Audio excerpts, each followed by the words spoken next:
gentlemen, good evening.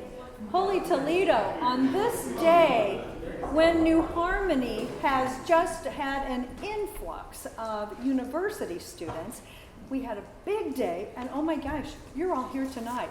Thank you. This is terrific. We're so glad to see you all.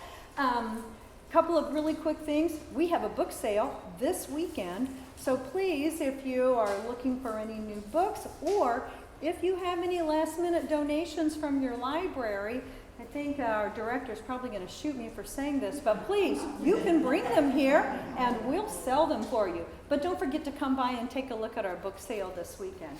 So without any further ado, I'm going to introduce to you, oh, and by the way, I'm Jeannie Maudlin. I'm the president of the Friends of the Working Men's Institute. And I'm about to introduce to you our secretary, Mrs. Bonnie Manette. And Bonnie's going to introduce our keynote speaker tonight. Yes, Thank we're you. just having a chain of introducements. Miss Bone, I have been so excited for you to come here, and I'm so excited for all of you to be here. She is a graduate of Mount Vernon High School, Senior, and University of Southern Indiana. Worked for Bristol Myers for 41 years, and is chairperson for the events committee.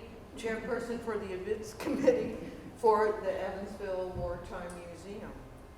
And you also go around and you give historic speeches to different folks, different organizations in town. And I first heard Miss Bone in April of 2020 on David James's To Main Street.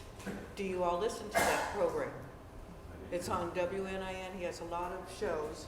And Miss Bone spoke about, Miss Bone is also an author. She wrote this book, Hometown Heroes. Women and Children, how women and children helped win World War II. And it was from that program that I was so excited about learning more about Evansville, it led me to go to the Evansville Military Museum, which was another fascinating place, and I'm so glad that you are so involved in that. But I will stop chattering and let her get on with her lecture.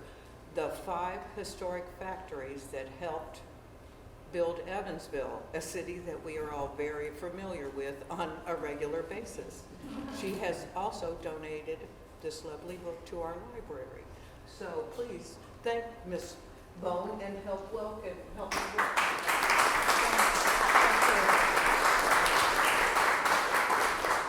Hello, everybody. It's unusual for me to have an evening program. Most of the folks who reach out to me have luncheon programs, and I do those. And a couple of months ago, a group in Newburgh had a breakfast program and had me speaking at 7:30. I won't be going back. I'm not really good at the crack of dawn, which is what that is to me. But anyway, so let me get started, and we'll talk about, I do a lot of talks for the Evansville Wartime Museum. One of the first ones I started with was basically what we did in World War II. And I go to a lot of the local high schools, and I have taken veterans with me in the past, and we talk to the kids about what happened. When I was in high school or when I was in grade school, they didn't teach us this stuff. I had no idea what happened here during World War II, and it's an incredible accomplishment, and it's a fascinating story, and so that's why we have the Evansville Wartime Museum to help tell that story. But I added the women and children is one of my talks. I added 2 this year. I don't know if you folks know this, but the museum has lectures on the 1st and 3rd Thursdays of every month at 11 o'clock for seniors. It's free, and it comes with lunch. Not a fancy lunch. It's a bag lunch with sandwiches and stuff. You just have to let them know ahead of time that you're going to be there so we know how many lunches to order. So I did 2 talks this year. One of them was this one. The other one was the Women's Army Service Pilots. Those were the ferry pilots of World War II. And I'm working on one now that's going to be an exhibit at the museum called Vintage Evansville Postcards. And I'm having fun with that one right now. So let me get started on this one, which is why I'm here. I was driving across Evansville last October, so it's been almost a year now, when I heard that there was a fire at a warehouse in downtown Evansville. I didn't think anything of it until a couple of hours later when they said it was the Hercules building, and that's when I went, oh my God. we just lost another historic building. So that one was painful to hear about, because I loved driving across the Lloyd Expressway and looking at those buildings over there around Servelle. So here's what we're going to talk about: Hercules, Servelle, Chrysler, Fendrick, and Hoosier Cardinal. So here's the Hercules Buggy Company, and it was one of their buildings that actually burnt. This is one of those vintage postcards, by the way, I was telling you about. I don't know why, but these things fascinate me. I got 2 of them I posted on, I live in Evansville, I believe is the Facebook site. The old post office, everybody knows where that is downtown. What I didn't know is that originally when it was built in the late 1800s, it didn't look like it does today. In 1916, they added a big section on the back and the 2 wings, and that's what it looks like today. And I have a postcard that shows what it looked like right after it was built and what it looks like today. Anyway, let's go. All right. Does anybody know who the founder of Hercules was? He was a very well-known Evansville businessman in the community. Dresser Rights.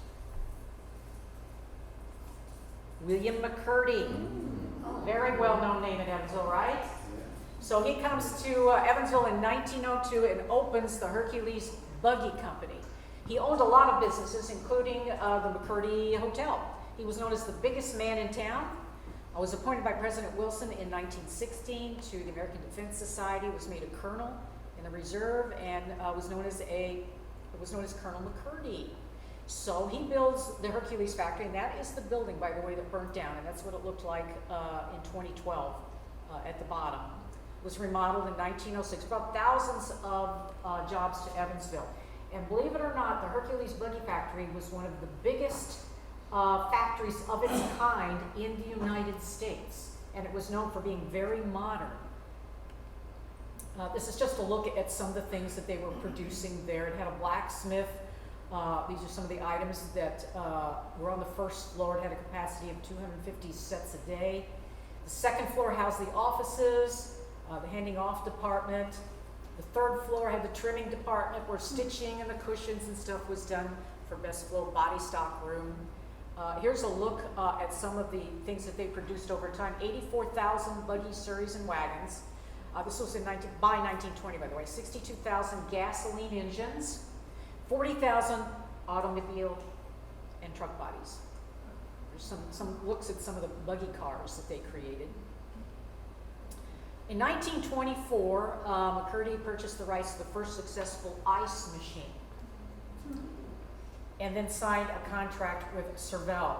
By the way, does anybody know what Servelle stands for? Serving electrically. It was their slogan at one time, and then became their name, Servelle. By the way, the rights to the Hercules companies to Servelle, so it was actually absorbed by Servelle. McCurdy passes away in 1930. Now, during World War II, they earned 1 Army-Navy E Award. Does anybody know, have heard of that before? Army-Navy E Award. So these are awards that are given to the top defense factories in the nation. And it was done in World War I and again in World War II. They no longer do this. Now, there are thousands of defense factories in the nation during World War II. Only about 5% earned the Army-Navy E Award. And we had 15 local factories earn that award, most of them more than once, because you could renew the award. So some of the factories I'm going to talk about, you'll see they earn more than just the 1 E Award. So by the way, so they produced cargo bodies and trailers in steel and wood for combat and training during World War II. So these photos were actually taken of those items during the war. Now, they stayed in Evansville until 1957 when they moved to Henderson, Kentucky, and that's where they are today still. And they produce refrigerated and dry freight truck bodies. So, Servelle Incorporated, also founded by William McCurdy, to produce refrigerators. At one time, Evansville is the refrigerator capital of the United States, basically. There were a lot of refrigerator companies here. In fact, somebody remember the Refrigerator Bowl football game used to take place here? Anyway, so I already told you the part about serves electrically. It was one of the few companies in the 1930s that was making gas-powered refrigerators. They produced the Servel Electrolux refrigerator. I'm working with a museum right now on a new exhibit that's going to showcase a World War II kitchen and dining room. And we've got our hands on a Servel refrigerator that we're going to use in this exhibit.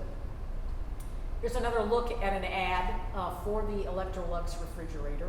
Basically, refrigeration changed the lives of Americans across the United States. It was a way to connect us globally because of our ability now to store refrigerated items for long periods of time. The Electrolux, by the way, featured silent refrigeration, no moving parts, gas absorption, and this is about the time that ice cubes, it could make ice cubes as well. For the decades before the war, before and after the war, Servel is the leading employer in the Evansville tri-state area. In 1946, they had nearly 7,000 workers at Servel. During this time, and I mentioned this, they were the refrigerator capital of the world. Locally, 10,000 employees were working for companies producing refrigerators.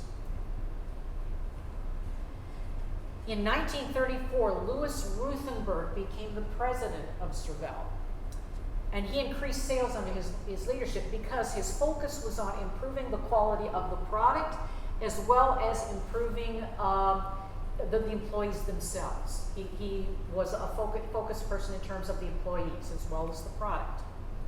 Now, during World War II, they stopped the production of commercially produced refrigerators.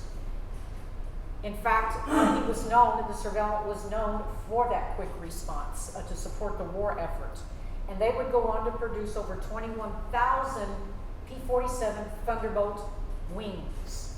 Of course, we produced the plane here in Evansville at the Republic Aviation Factory that would become International Harvester, that would become Whirlpool.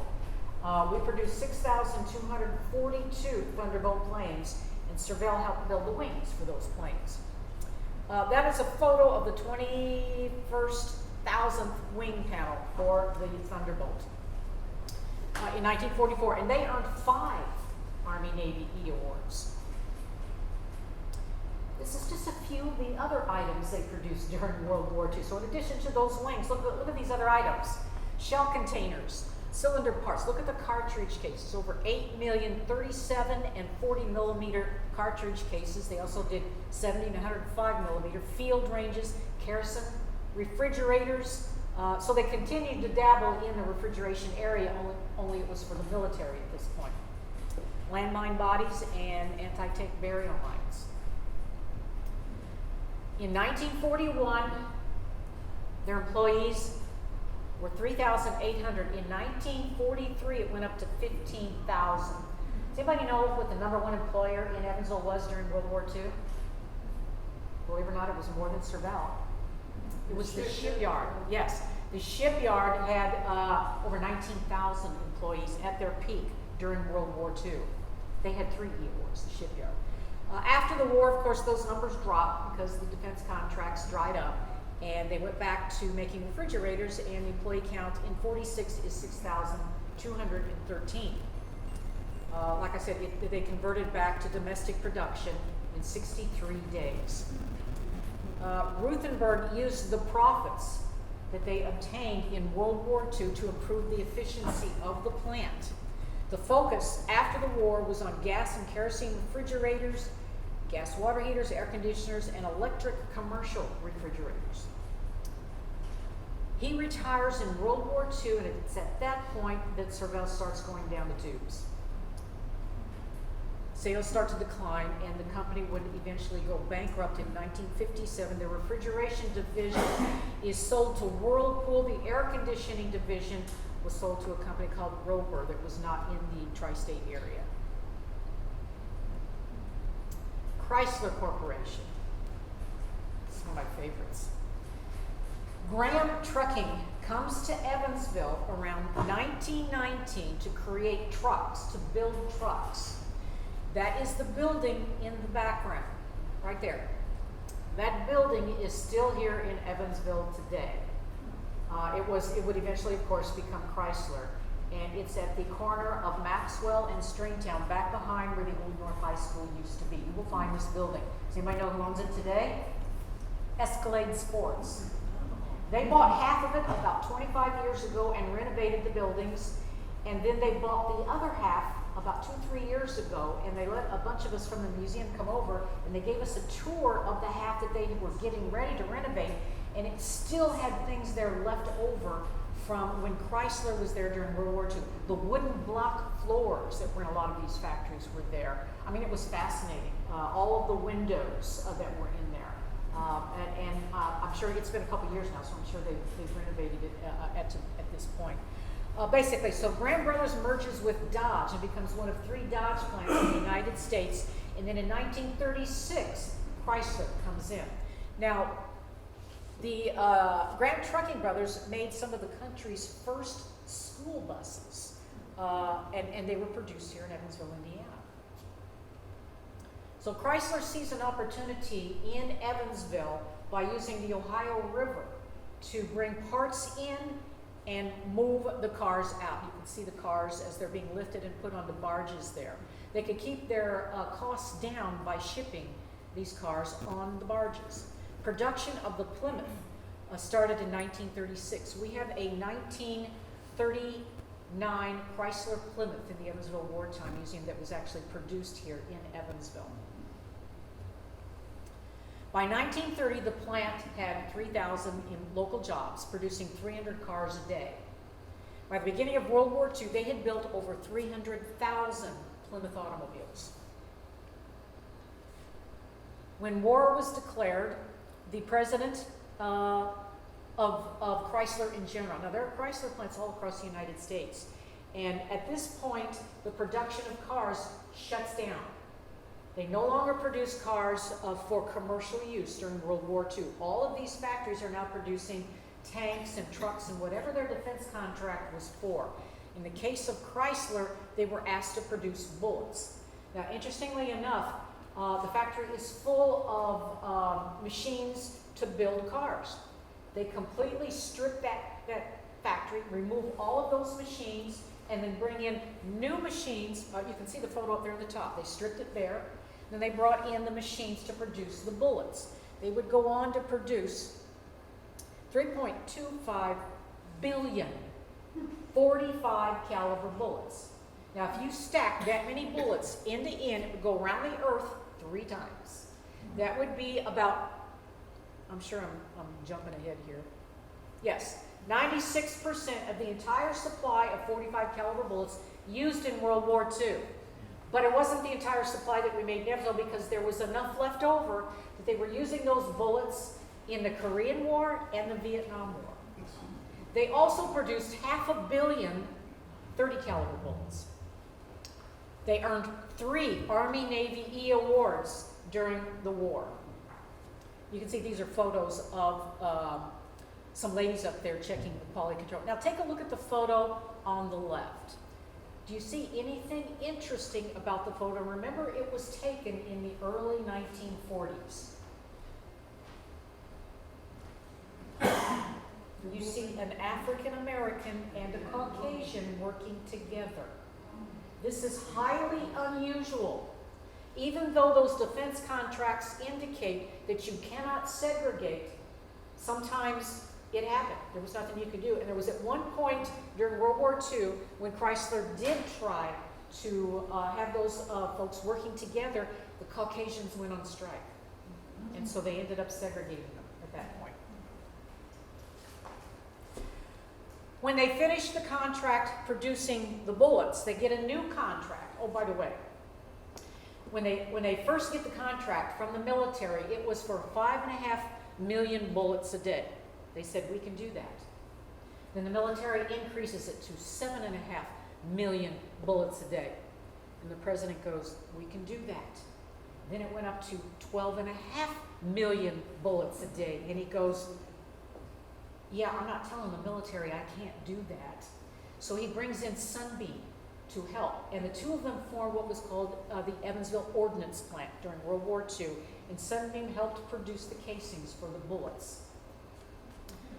So they finished making the bullets, And then they get a contract to refurbish 1,600 Sherman tanks.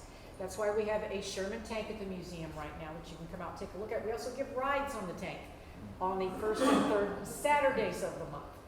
Unfortunately, this puppy's about 80 years old, and we have to do a lot of maintenance on it to keep it up because it has a tendency to break down, and they're not easy to repair.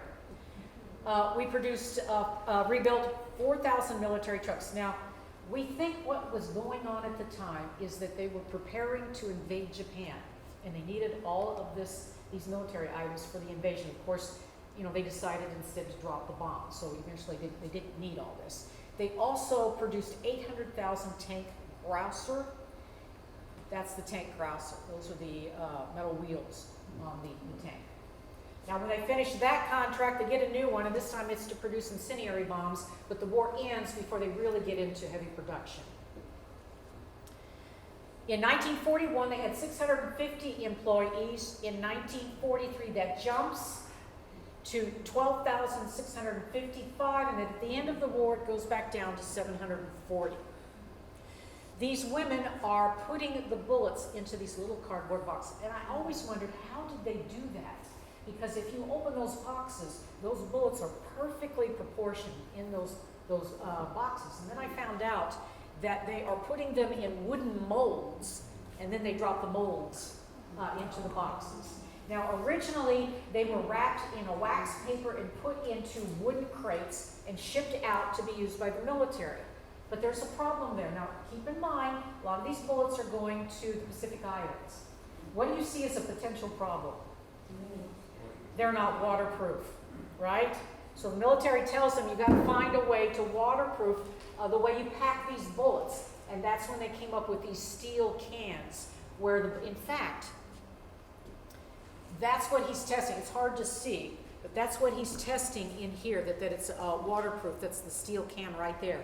And there's a twist-off key at the top of it, like a sardine can, and that's how they would open these cans.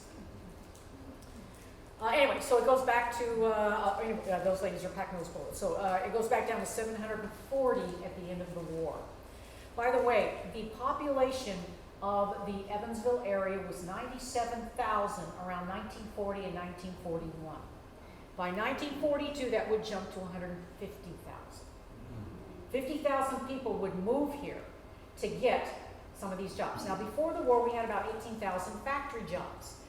It peaked over 80,000 jobs during World War II. So there was a huge influx of people. Housing would become a problem. Prostitution would become a problem, because not only of some of the men that came to take those jobs, but of the military camps that are in the area. This was a happening place on the weekends during World War II. A lot of nightclubs up and down the riverfront. Everybody remembers the Tropicana that used to be, Tropicana? Trocadero, you're right, Tropicana's there now. Trocadero that was in downtown. We had some big name entertainers come to Evansville selling war bonds and performing in these nightclubs. Duke Ellington was one of them. If you look at some old newspapers in the libraries from the 1940s, you will see some big names being advertised at some of these nightclubs. But I digress. On the left, that is a photo of the first Plymouth station wagon off the assembly line in August of 1940. That says 8, right? 1948. See that guy right there? That would be Doyle William Bone Jr., my father. He would have been about 18 or 19 at the time before he went to the Korea War. Now, over here on the right, this photo was taken in the 50s when Chrysler was producing UF-1 Grumman Albatross Air-Sea rescue planes. See that guy right there? That would be Doyle William Bone Sr., my grandfather. So we have a history with Chrysler. By the mid-50s, there were 7,000 employees building 400 Plymouth cars a day. The 1 millionth car rolls off the assembly line in March of 1953. That is an aerial view, by the way, of the factory. And that is the office building in front. Now, the last time I heard, that building was still empty. By the late 50s, Railroads are replacing shipping costs. So instead of going up and down the river, they're now using railroads. And because Evansville at the time only had 2 to 3 railroads, they decided to rebuild in the St. Louis area, which is where Fenton is. They borrowed $250 million because the St. Louis area had a lot more railroads coming and going, and moved the Chrysler Corporation out of Evansville into the St. Louis area. And that was the end of Chrysler in Evansville. Fendrick Cigars. Anybody remember Fendrick Cigar? Believe it or not, at one time, Evansville was the cigar manufacturing capital of the world. We have a history, don't we? Refrigerators, cars, cigars. We have a history. The Fendrick family comes to Baltimore in the early 1800s, 1833. And in the 1840s, they moved their business to be closer to the production of tobacco to Evansville, Indiana. Now, they started with 4 brothers, but then the 5th one eventually joins them. And I basically already said this. They wanted to be closer to Kentucky and the river for shipping purposes. This is a close look at the building, the original building that was in downtown Evansville. But that building burnt down in 1910, and all the equipment and everything inside it was destroyed. 700 employees are out of work. But they rebuilt that factory and opened it again in 1912, and at this point they have 1,500 employees working. Most of them are women. Now, this is highly unusual at the time to have that many women working in a factory. This is how they advertised it. The cigars were rolled by hand, so the women didn't have to worry with machinery. It was safe for them to work. And this is a photo of them doing that around 1905. They would become the largest independent cigar factory in the world. At its peak, they produced 100 million cigars a year. Those were some of the brands: La Fendrick, Charles Denby, Black Hawk, and La Cubana. If you go online and do a search for Fendrick, you'll get a lot of ads for some of their cigars, cigar boxes. You can still find cigar boxes from Fendrick. I saw a crate on Facebook Marketplace the other day, but they wanted $300 for it, and I wasn't going to put out $300 for the crate. Tens of millions of Fendricks made cigars. 30% of the production were sent to the military in World War II. Now, if you were a factory, it didn't matter where you were in the United States, and you had a military contract, and we're going to use Fendrick as an example, you had to produce those, for example, cigars first to the military. So if you were asked to produce, let's say, 1 million cigars in a month, you had to, and you actually produced, let's say, 1,250,000. The first 1 million had to go to the military. Whatever was left over, you could sell commercially to the public. But in addition to cigars for the military, they also produced parts for Republic, for the shipyard, and for Chrysler. These were one of their military ads. Their patriotic contribution was shown in billboards across the United States, around the country, to explain why there weren't as many cigars during the war as there were before the war. Their machine shop was converted, and I mentioned this, to produce some parts for the ordnance plant, which was Chrysler and Sunby. They had won Army-Navy E Award during World War II. In 1941, they had 700 employees. During the war, they had 900, and they went back down to 840 after the war. Over the years, automation reduced their need to have that many employees. That is the factory that was built in 1912. Does it look familiar? Because it's still in Evansville today. What do you think that building is in front of it? Is that, yeah, Willard Library. So the old Fendrick Cigar Factory is behind Willard and is now Berry Plastics. Fendrick was sold to Perotti Cigar in Scranton in 1967, and they moved to Pennsylvania. The factory building was sold to Imperial and is now known as Berry Plastics. You might remember this. You remember driving down First Avenue and seeing the Hoosier Cardinal thing over the road? Parts of it are still there, but it doesn't say Hoosier Cardinal anymore. It was founded by Thomas Morton Jr. and would become the first plastics engineering company in the United States. So we were the hub for plastics, and to a point still are for plastics. It was originally several different companies. At one time there was Hoosier Lamp Works, there was FW Gedeke Metal Stamping, Cardinal Corporation. This is all merged to become Hoosier Cardinal in 1944. There's Morton, and he actually went to Germany to get the machines that he used to produce plastics here in the Evansville area. They produced refrigerators. They made shelf studs for Sears. So some of the plastics that went into refrigerators were made by Hoosier Cardinal. It was the first high injection molding product produced in the United States.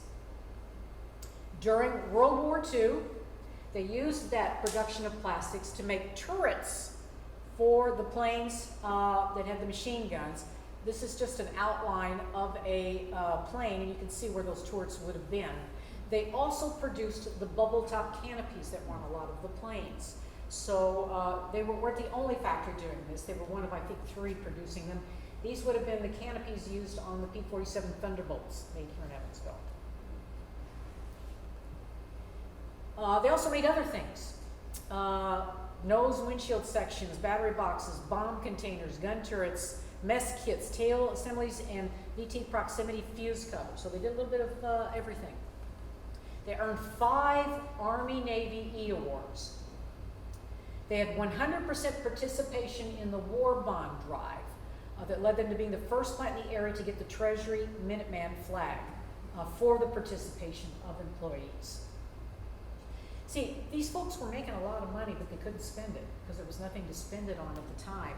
So they would buy these war bonds, and that's what helped pay for everything that was being produced here in the United States. Planes, trucks, tanks, you name it. It wasn't until after the war, once these bonds started maturing, that you see that big spending boom. Hoosier's employee count in 1941 is 650. During the war, 3,000. And in 1946, it goes back down to 914. After World War II, they purchased and bought the first molding machine in the area and developed the market for decorative plastics technology. Ira Boots was the former chairman and CEO, and he said that decision was the seed for the plastic industry that we know today. The Hoosier Cardinal was actually sold to Mimosa in 1957.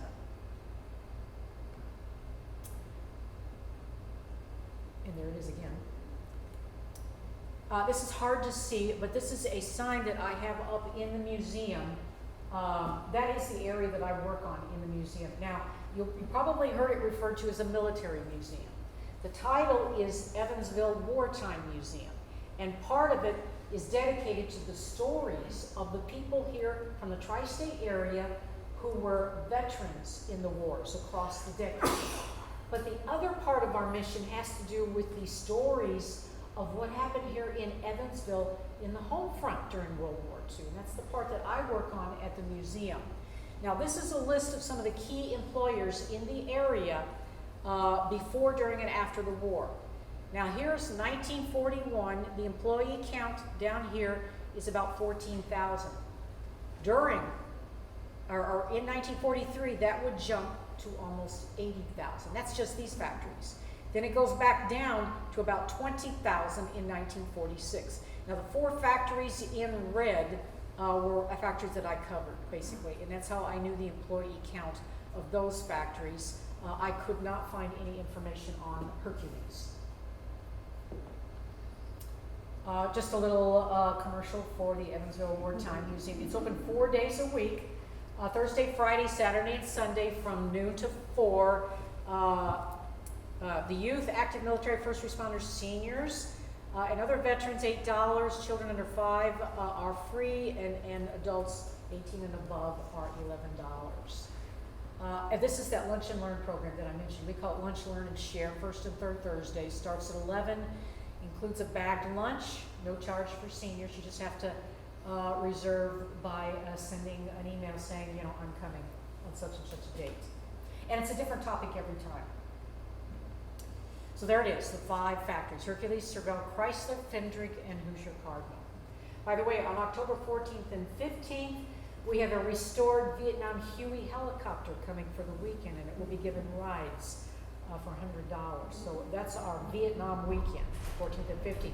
And by the way, if you don't know, there's a partial eclipse that weekend. It's about 65% coverage, and it will peak at around noon on that Saturday. Any questions? Yes?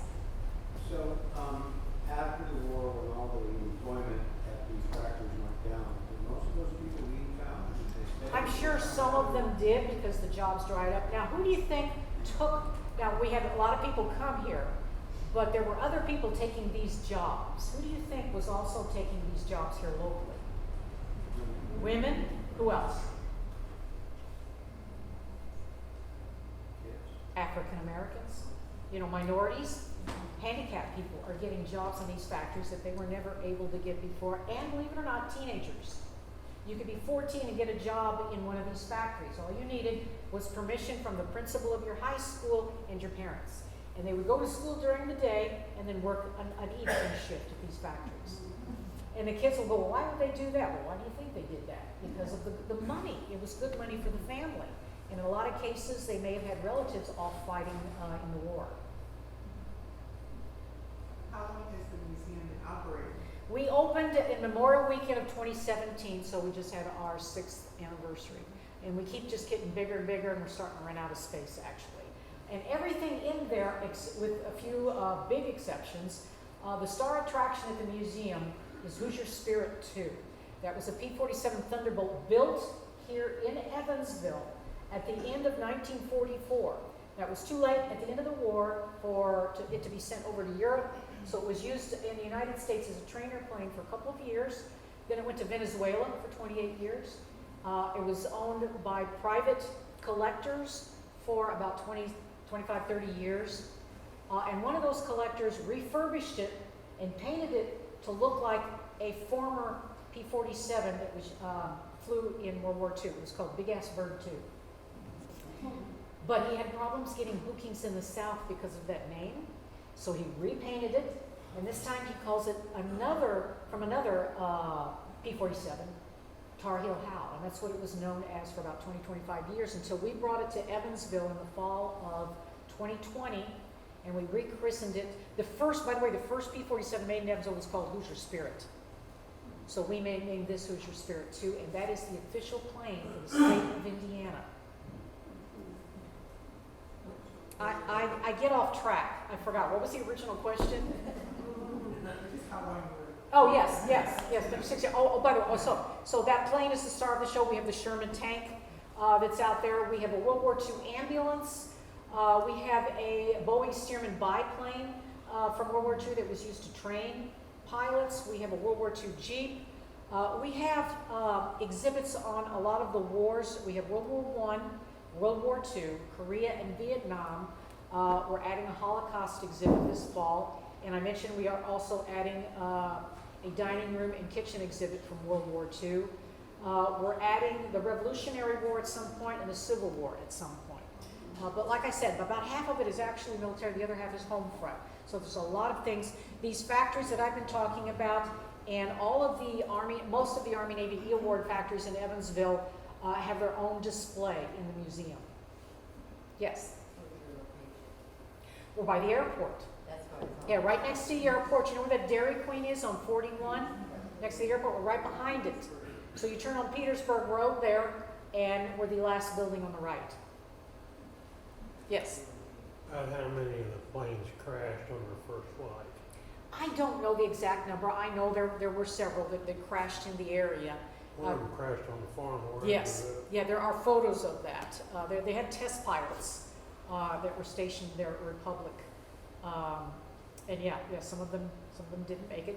They also had, I mentioned that I do a presentation on WASPs, which are the Women's Army Service Pilots. They're the ones who would fly to the factories where they were producing planes, like here in Evansville, Indiana, and fly them out. So we had a lot of those female ferry pilots come to Evansville. In fact, they had an apartment in Evansville that if they had to spend the night, they would stay in that apartment. Yes? Can I do a quick commercial for you? Sure, I can always. We went this spring. Your museum's 4 or 5 times better than you might expect. It is. You know the riverboat that now comes through Evansville during the summer? There are 8 cruises, and we are one of the stops that they come to when they stop here in Evansville. And you see these crowds of people, men and women, and the women you can see you can see in their faces they didn't really want to come, but their husbands did, so they decided they'd come. But then they get there and they're pleasantly surprised. Now, we had one group yesterday came through, and the woman comes up to me and she said, I wasn't expecting anything. I thought we would walk in, 15 minutes, walk around, and walk out. And she said, I'm just so pleasantly surprised at what you have here in this museum. She said, I thought it was going to be all about military. It's not. We have a wedding dress in the museum, in the World War II Honor Gallery, that was made by a woman whose fiance brought his parachute back from the war. And see, silk is hard to come by at the time. And so they used that parachute, she used that parachute to make her wedding dress, and we have that on display. There are lots of things for men and women and the kids. The kids love it out there too. Yes? When the Sorville plant burned down, was there a plane in that building being? Yeah, that was about 20, 30 years ago. They have made several attempts in the decades to bring P-47s back to Evansville to showcase it, and something always happened to make it. And I don't remember the exact year, but yeah, there was a warehouse fire where it was stored and destroyed that P-47. Now, 15,000 P-47s were built in 2 factories. The headquarters was in Long Island, New York, and then you had Evansville that built over 6,000. Of those 15,000, only 14 are still airworthy in the world today. One of them is in England, the rest of them are in the United States, and the one here in Evansville is airworthy. Now, it hasn't flown since it landed here 3 years ago. We paid $3.2 million to bring that plane here, and we're still paying $3.2 million, to keep that plane here. We're using it based on pledges that came in at the time. A lot of them were based over time. They give so much a year. So that costs money. The board of directors said that plane's not going anywhere until, first of all, we pay it off. And even then, who knows if they will allow it to fly again.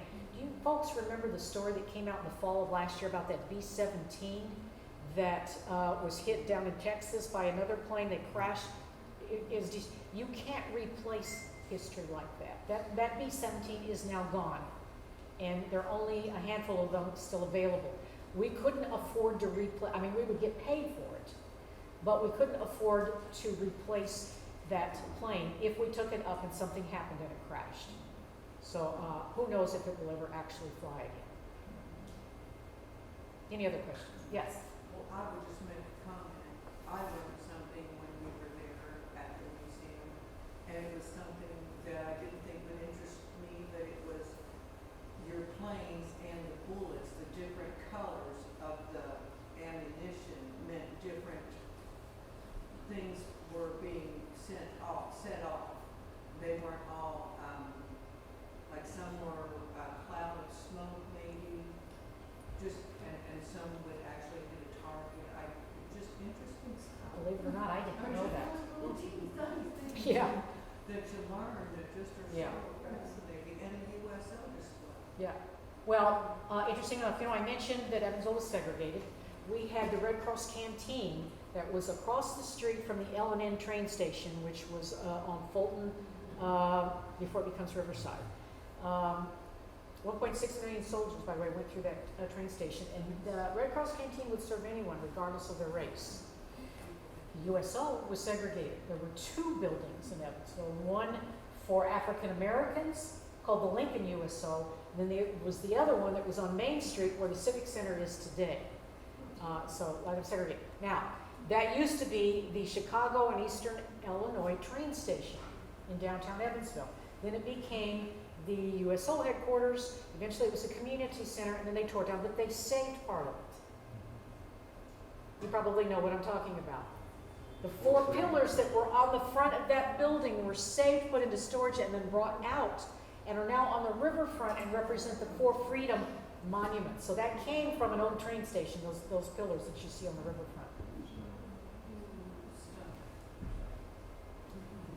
Any other questions? Yes. About 25 or 30 years ago, there was a P-47 engine on display. We have an engine Okay. that's there. Yes. I saw it out on Old State Road one day in a guy's garage. And that's Okay. where it was being put together. And 18, yeah. To get me started about the engine. 18 cylinders, air cooled. Now this is unusual for a World War II plane. Most of them have liquid cooled engines like cars, and if there's a hole, it overheats, doesn't go anywhere, same thing with the plane. But the P-47 had an air cooled engine. And we had a P-47 pilot who used to work and volunteer at the museum, and he would go to the high schools with me. You probably saw in the papers where he passed away last year at the age of 99, Alan Sanderson. He was a great guy. But he said that the Germans could blow out 5-6 cylinders in that plane and it would still fly. Even the Germans admitted it was tough to take down a P-47 from the sky. In fact, the pilots had a saying, if you want to get a girl, fly a Spitfire. That's the British plane. If you want to come home to that girl, you fly a P-47.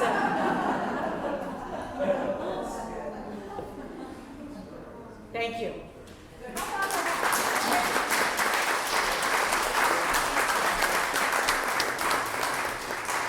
Wow, wasn't that terrific? Thank you. I believe that you probably all know that the Friends give an honorarium to our speakers, and of course Ms. Bone in her volunteerism has asked that her honorarium go to her museum. So how about that too, folks? Just saying. So one last thing. If you really dug this program, here's how we get to have more. Our treasurer, Mrs. Paula Schmidt, sits in the back row, and she will be happy to take your contribution, your membership, whatever you want to give, and we'll continue to have these kind of fabulous programs. Thank you for coming to WMI. Don't forget about our book sale. Anything else? I have 2 friends in the audience when they walked in. I couldn't believe it. I have Mrs. Scarfia over here, who's my home ec teacher at Mount Vernon. And I have Connie. I know her as Connie Winesapple. It's still. Okay, it still is? Okay. We were in grade school together at St. Philip's. Small world. Many moons ago. Small world. Thank you very much. Good evening, Director. Anything? Nope. Okay, good evening. Thank you for coming out today, this evening. Good Thank night. you.